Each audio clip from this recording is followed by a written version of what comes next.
Escucha la voz de aquellos que han sido parte de historias fascinantes. Cómplices te acerca a los protagonistas en una nueva entrevista cómplice.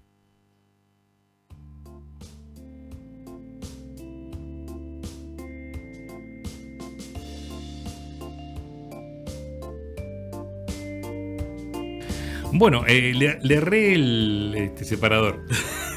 Porque el separador tenía que ser la columna. Este tenía que ser el separador. No te desconectes. Viene una columna que te hace volar la imaginación. Esto es Columna Cómplices. Bueno, ese era lo que tenía que salir. Bueno. Pero ¿Salió?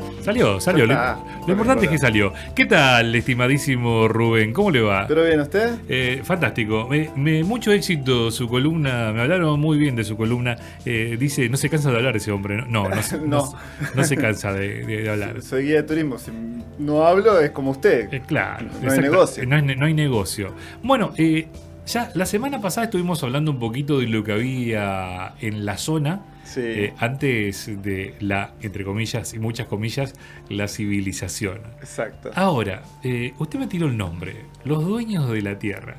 ¿Tenían dueños estas tierras?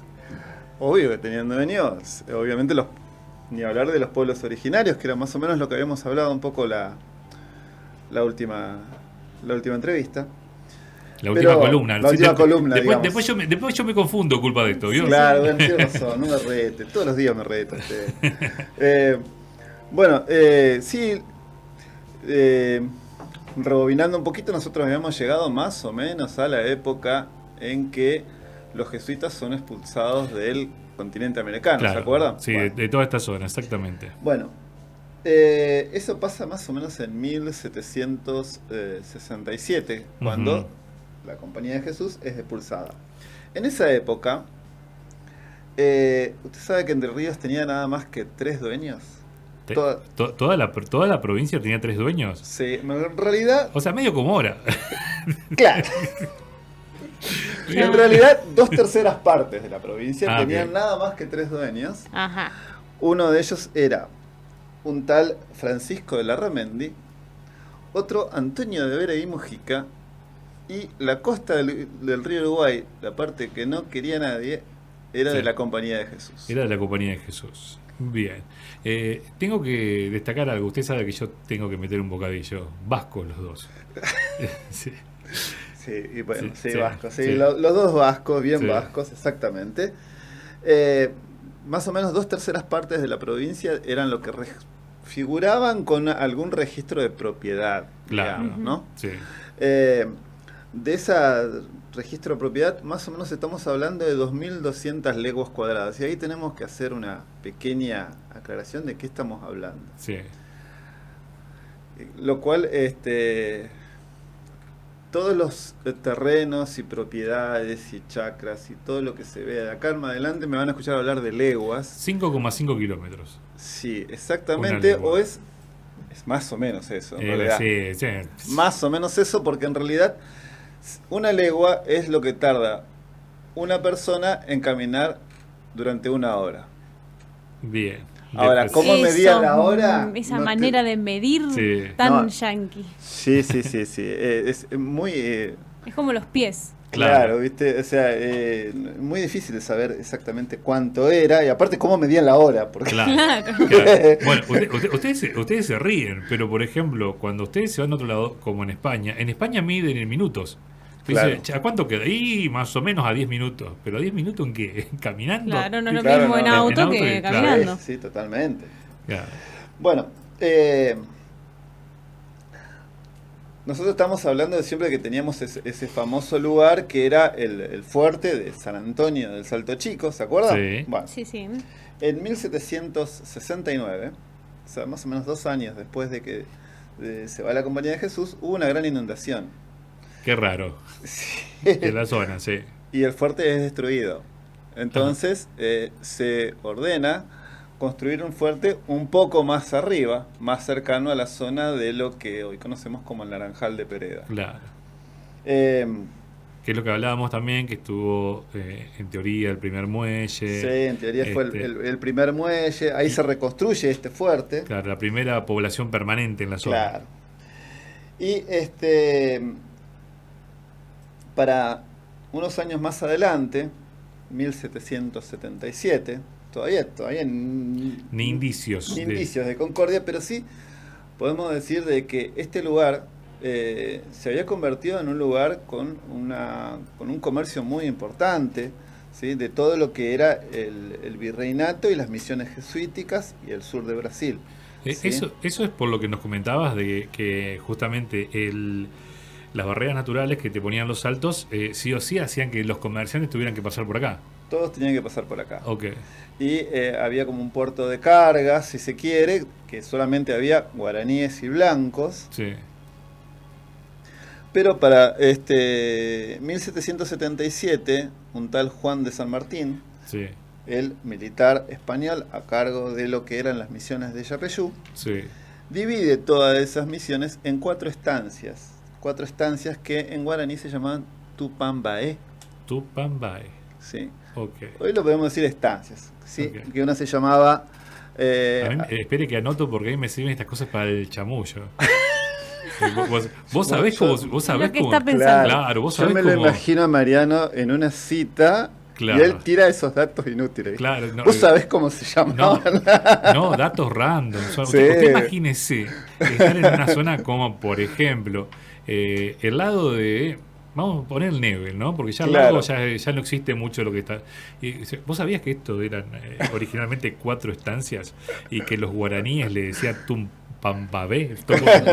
Si le tiraron la data al querido Mariano de que la chica con la que va a salir le gusta la historia, claro, y los datos Mariano tipo, queda como el libro. Aparte son datos random para charlar. Claro. Arranca una charla. Para eso me llama, ¿viste? Claro, sí. Nunca me pregunta cómo estás. Che, necesito un dato random para la cita de hoy. Esta noche. Claro. Mirá, la voy a llevar a tal lado. Tirame datos de tal lado. Le puedo contar. Bueno, entonces, seriedad. Volvamos a las estancias. Lo divide al terreno que él tenía que gobernar en 4 sectores, 4 estancias. Una se llamaba la aldea San Gregorio, Nuestra Señora de Concepción del Mandisobí. Claro. Una estancia se llamaba La Merced y la otra que se llamaba Jesús del Yeruá. Ok. ¿Todos por esta zona, sí? No, lo que es La Merced es entre el río Miriñar y el río Mocoretá, hoy provincia de Corrientes, sí, entre Paso de los Libres y Montecaseros. La aldea San Gregorio es entre el río Mocoretá y y sería el arroyo San Antonio, ¿sí? El arroyo San Antonio del lago uruguayo sería, sí, ¿no? Y después Jesús del Yeruá es desde el Yuquerí hacia el sur. Para allá. ¿Y lo que quedaba en el medio? Lo que quedaba en el medio es San Gregorio. San Gregorio, ok. Hay un San Gregorio por acá. Hay, ¿no? Un San Gregorio, hay, sí, una aldea San Gregorio que debe, sí, tener su origen quizás en hacer honor a esto. Pero bueno, la vida no era fácil en esas épocas, bastante compleja, a pesar de que era un centro comercial. Entre Ríos, los viajeros lo describían como un desierto. Okay. Como un desierto donde abundaban las fieras, los árboles espinosos, sí, y ¿cómo es? Y la única zona útil eran las riberas. O sea, para el centro de la provincia no había nadie. Okay. Y que la mayor riqueza eran los animales, así lo describían. Entonces, claro, para 1780 el fuerte prácticamente queda desierto. Casi no quedaba nadie. Los pocos dueños que había de la provincia, que eran personas que empezaron a explotar cierto sector, o algunos compraron inclusive al gobierno español. O sea, ellos eran los dueños, pero lo vendían igual. Sí, lo vendían igual, claro, tal cual. Si no te gusta, quejate con el gobierno de España. ¿Sí?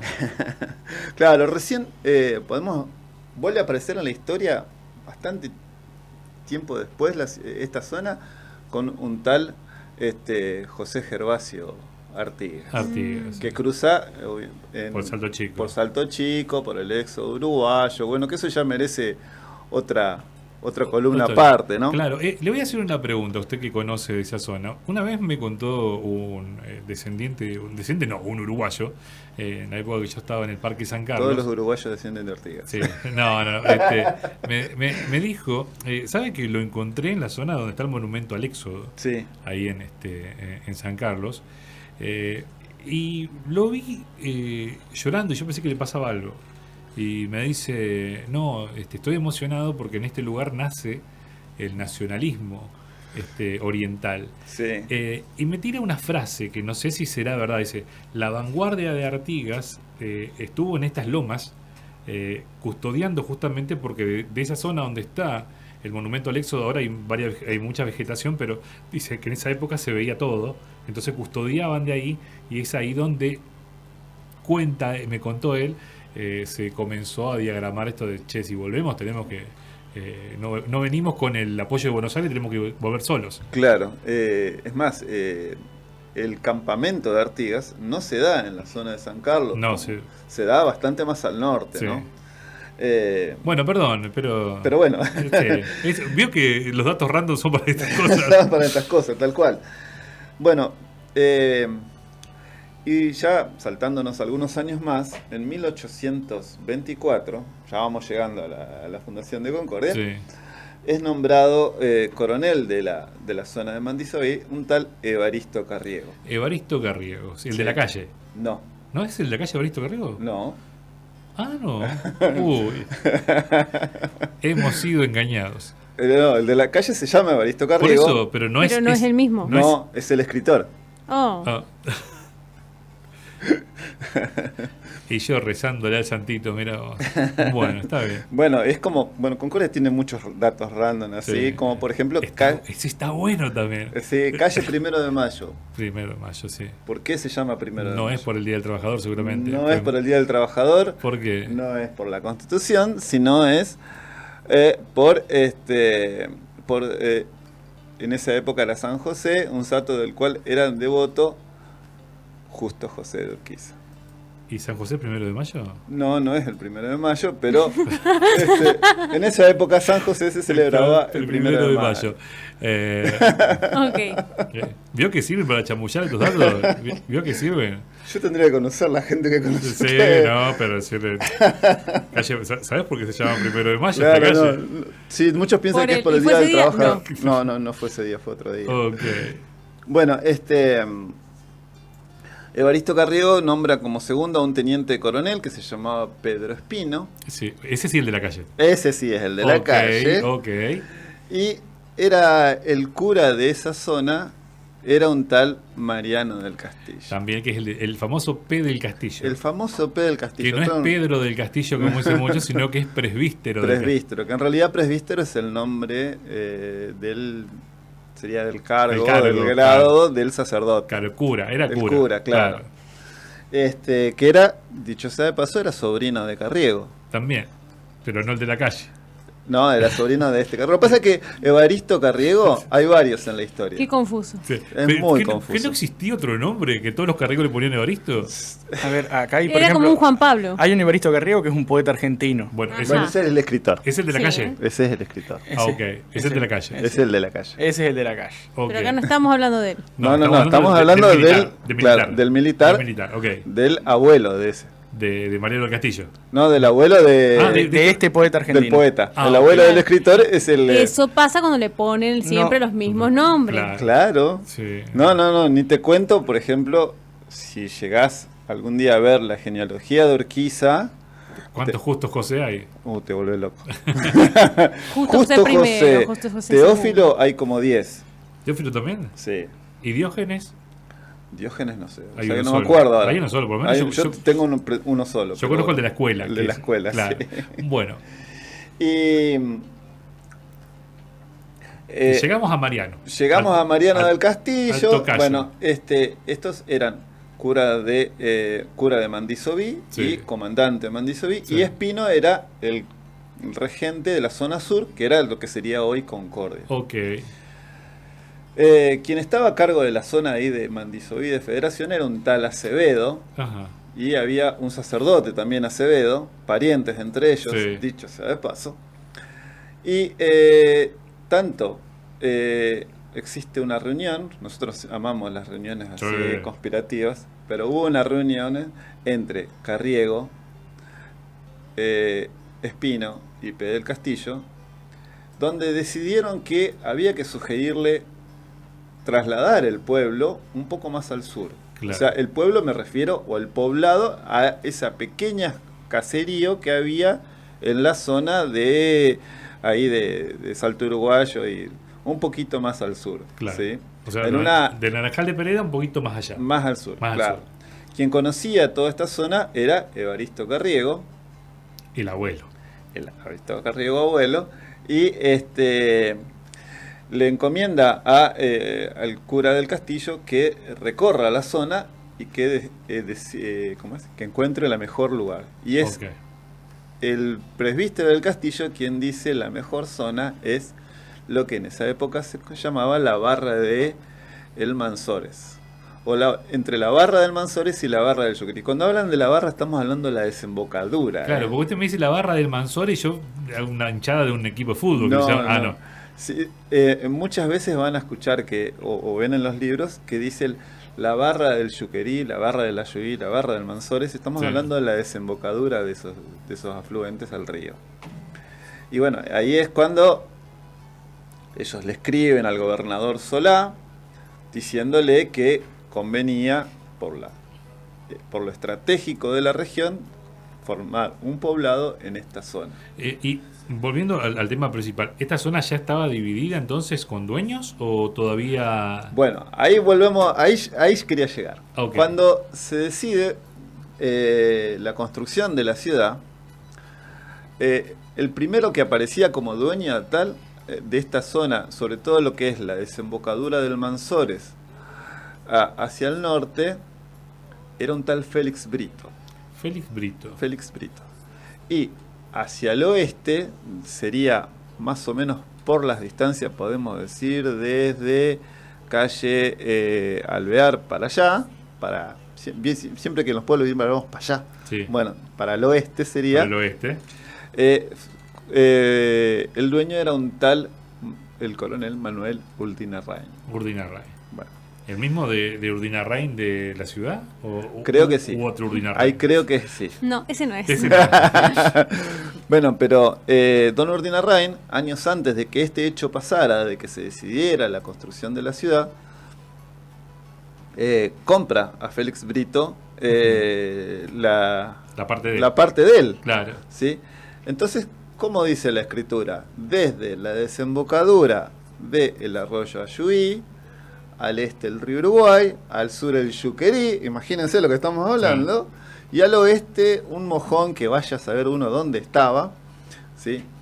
Porque también en esa época, que estamos hablando que ahí en Entre Ríos entra en una suerte de pacificación, porque venía de una época, lo que conocíamos como la anarquía entrerriana, después que de la República de Entre Ríos y qué sé yo, donde se decidió poblar la provincia, y a los dueños de chacra, porque había muchos dueños de chacra, se les decía que o la habitaban o la explotaban, pero no podía quedar vacía. Claro. Entonces, y cada chacra tenía que tener una medida de 2 leguas por 3. Ok.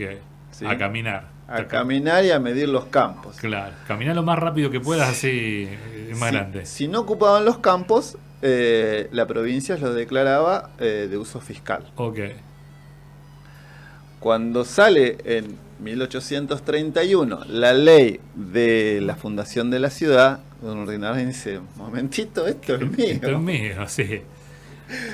Y ahí se arma un conflicto judicial que lleva bastante tiempo, y el gobierno de la provincia, con unas arcas muy disminuidas, porque tengamos en cuenta que no es la Entre Ríos de ahora, era una Entre Ríos donde no entraba un mango. Hoy tampoco hay mucha plata. Hoy tampoco, pero bueno, en esa época no había tanto.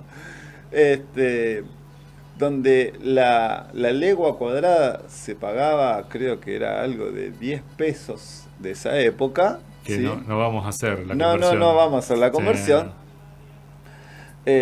A don Urdinarrain, terminado el conflicto y formada ya lo que sería la corporación municipal, todavía no hablábamos de municipalidades, le termina pagando algo de 100 pesos la legua cuadrada.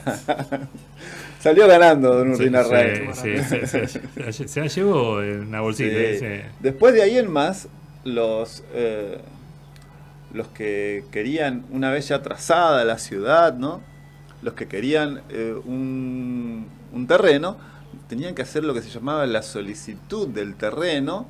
Entonces decía, bueno, mire, yo quiero el terreno que está enfrente a lo de Mariano y quedaba tal lugar. Y si estaba libre y si nadie lo había pedido, se le otorgaba el terreno. Así que muchas de las casas más antiguas de acá, naciendo desde la Plaza 25, que es donde nace el trazado, a muchos terrenos se solicitaban, o sea... Se solicitaban y se entregaban. Okay. Exactamente. También vieron que si uno va por el centro y por ahí, sobre todo cuando hay obras de construcción, que uno ve una casa antigua y de repente, no sé, se tira abajo de la cuadra y ve el terreno que es enorme para atrás. Bueno, eso es porque cuando se traza la ciudad, las manzanas, que también tengamos en cuenta de que la ciudad lleva un diseño español o copiado del modelo que los españoles construyeron en América. Sí. Porque si uno ve cualquier calle de España, usted que ha estado por esos lugares, no hay manzanas cuadradas, son todas irregulares, más largas, más cortas, con curvas.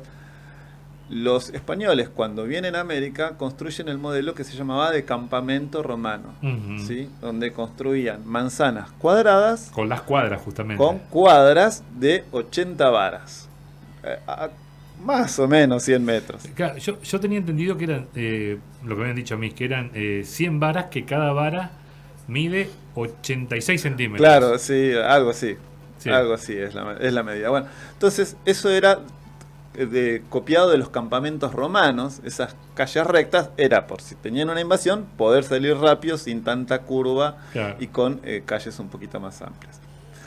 Cuando se trazan esas manzanas, se trazan en lotes de 6 y de 8 lotes por manzana. Enormes. Para que nos demos una idea, algunos de los pocos lotes fundacionales que quedan, si nos ubicamos por calle Pellegrini frente a la plaza principal, van a ver que está el terreno de la policía, el terreno que ocupa el centro cívico y el otro terreno que sería entre el Hotel Colón. Bueno, ese sería el ancho de cada lote fundacional. O sea, 3 por cuadra. 6 por cuadra. 6 por cuadra. 6 por cuadra. La policía ocupa 2. Claro. O sea, llegó 3 por margen, vendría a ser. Claro, sí. De un lado y del otro. De un lado y del otro. Okay. Y los que tenían 8 eran 3 y en las calles laterales 2 hacia el medio. Que tenían más de 50 metros de largo. Son enormes los terrenos. Así se fue poblando. Y hubo otro lugar que también que llevó varios años poder definir, porque claro, no era muy exacta, no había GPS ni se hacían mensuras, porque hay todo esto, esta historia que yo te lo resumí en muy poquitas palabras de Urrinarrain, llevó bastante tiempo, que vino un agrimensor de la provincia, otro de otro lado, bueno. Era bastante inexacto, ¿sí? Se calculaba por leguas, y hubo unos terrenos que termina comprando en su momento justo José de Urquiza, ¿sí? En la zona que estaría entre el Hípico, ¿sí? Más o menos, y el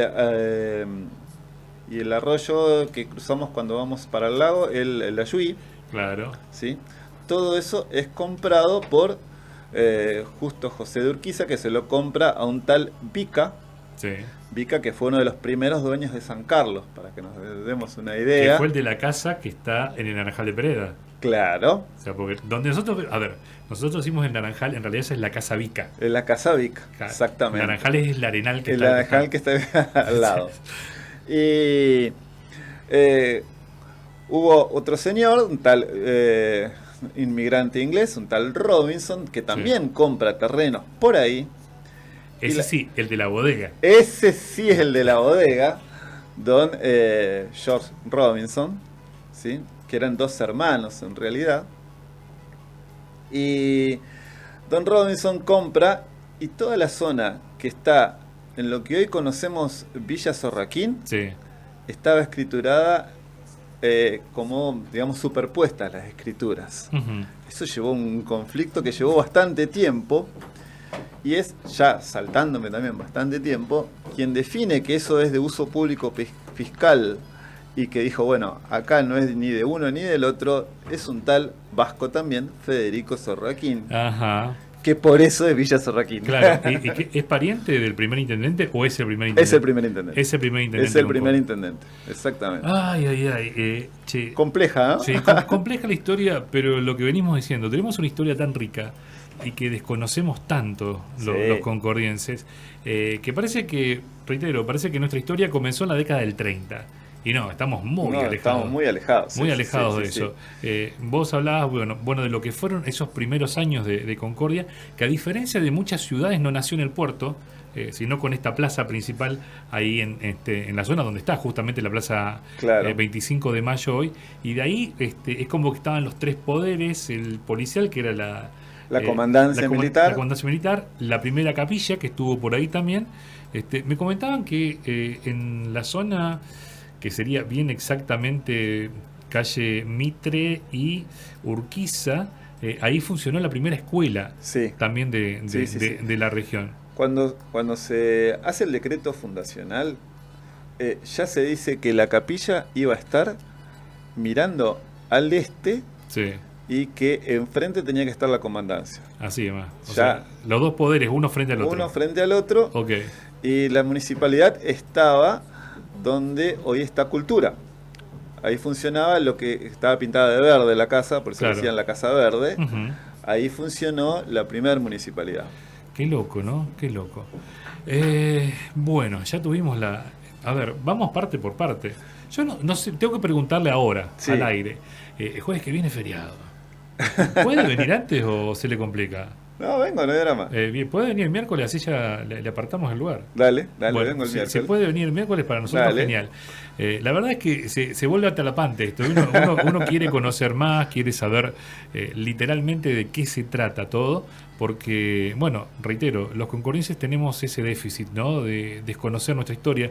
Es más, nuestro propio sistema educativo nos llevó a desconocer la historia de Concordia. Tal cual. Te podemos citar los dioses de Egipto y no podemos decir que fundó la ciudad de Concordia. Es un- La remera esta que dice 1831, Claro. más de uno yo... Te preguntan por qué. ¿Por qué dice 1831? Es la dirección de mi casa.